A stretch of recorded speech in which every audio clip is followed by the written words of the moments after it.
میرے استاد محترم مولانا عبدالحق صاحب دیوبندی عقیدے سے تعلق رکھتے تھے، انہوں نے مجھے قرآن پاک کی مختلف آیات کا ترجمہ پڑھانا شروع کیا، جس کا ایک نتیجہ یہ نکلا کہ میں اسکول میں بچوں کے ساتھ بحث کرتا تھا، چھوٹا سا۔ تو ایک دن میں اہل حدیث کی مسجد میں گیا، وہاں مولانا عبدالستار صاحب ہمارے استاد ہیں بعد میں، تو وہ ایک کتاب پڑھ رہے تھے۔ میں نے ان سے سوال کیا کہ آپ نماز میں اس طرح ہاتھ اٹھاتے ہیں جیسے لوگ مکھیاں اٹھاتے ہیں، اچھا، تو آپ اس طرح کیوں کرتے ہیں؟ انہوں نے مجھے حدیث دکھائی بخاری شریف کی، صحیح، حضرت عبداللہ بن عمر رضی اللہ تعالیٰ عنہ والی روایت کہ بیٹا ایسے اللہ کے نبی کی سنت کو نہیں کہنا چاہیے جیسے آپ نے کہا ہے۔ تو میں نے کہا کہ یہ کہاں لکھا ہوا ہے کہ اللہ کے نبی کی سنت ہے؟ انہوں نے حدیث دکھائی، میں نے وہ حدیث اپنے ہاتھوں سے خود نوٹ کی۔ صحیح، اس وقت میں چوتھی کلاس میں اسکول میں پڑھتا تھا۔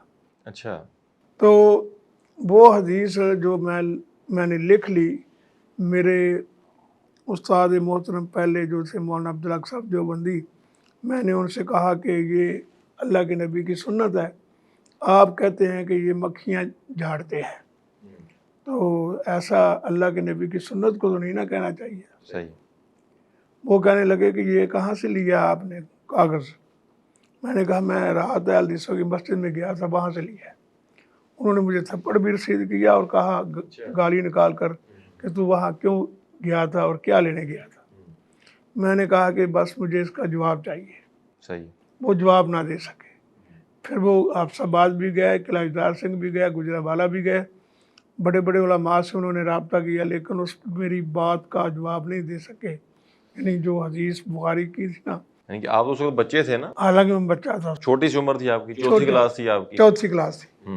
تو وہ جواب نہ لا سکے تو پھر میں اہل حدیث کے مسلک کی ریسرچ کرنے لگا، حتیٰ کہ میں نے اس کو سچا پایا۔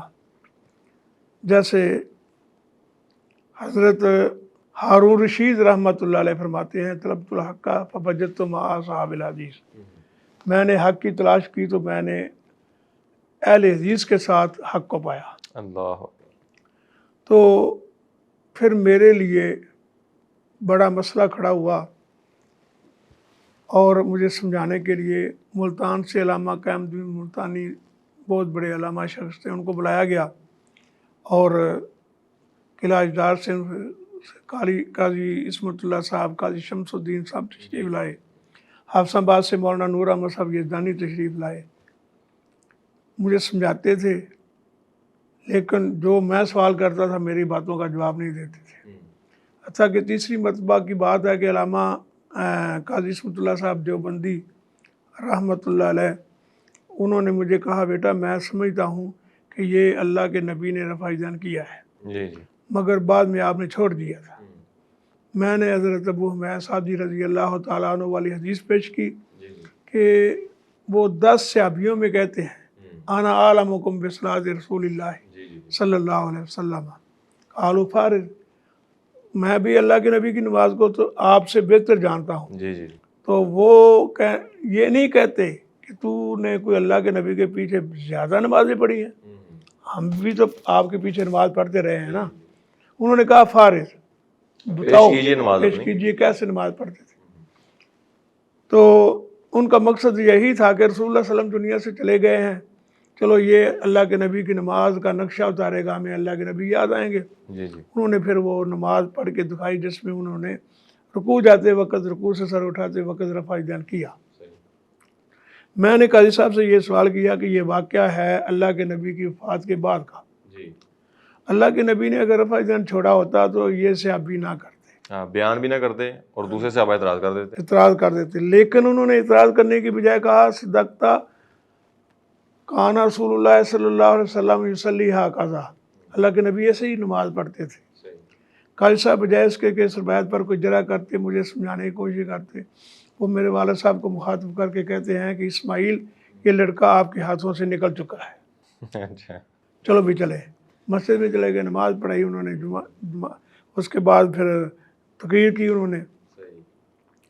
یہ ابتدا تھی میری، اس کے بعد میں نے تحقیق شروع کی تو الحمدللہ مسلک اہل حدیث مجھے بالکل قرآن و سنت کے عین مطابق نظر آیا، اور اسلام کے مطابق۔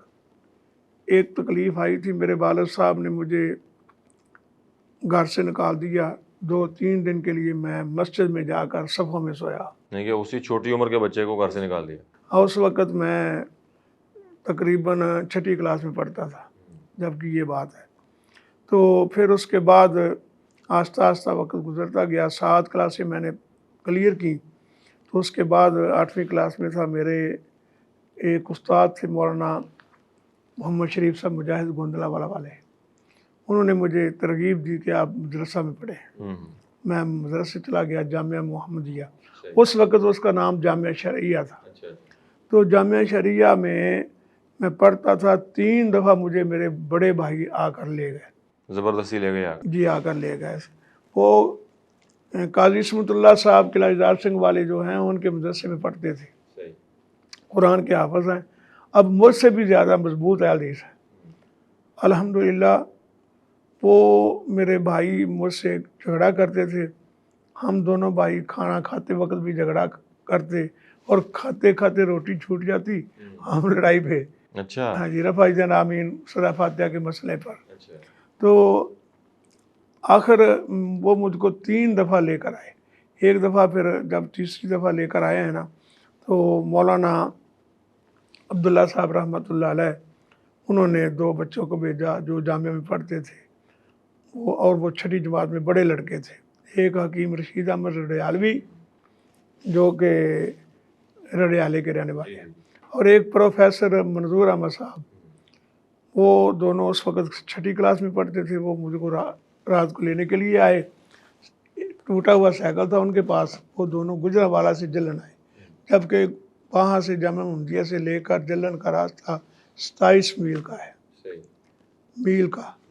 اچھا، وہ راتوں رات مجھ کو لے کر گئے، ایک ٹوٹا ہوا سائیکل تھا ان کے پاس جس پر بٹھا کر لے کر گئے، میں آگے بیٹھا ہوا تھا، ایک چلا رہا تھا، ایک پیچھے بیٹھا تھا۔ قلعہ دار سنگھ اور چہل کے درمیان جا کر میری یہ ٹانگ یہ سو گئی، تو چپلی جوتا میں نے پہنا ہوا تھا، ایک پاؤں گر گیا، دوسرا میں نے خود ہی پھینک دیا۔ رات کے 2:30 بجے میں جامعہ محمدیہ پہنچا۔ تو اس کے بعد پھر انہوں نے کہا کہ چھوڑو اس کو پڑھنے دو، بس یہ جب دین کا ہی کام کرے گا پڑھے گا تو کوئی بات نہیں ہے، حدیث دیوبندی میں کیا فرق ہے۔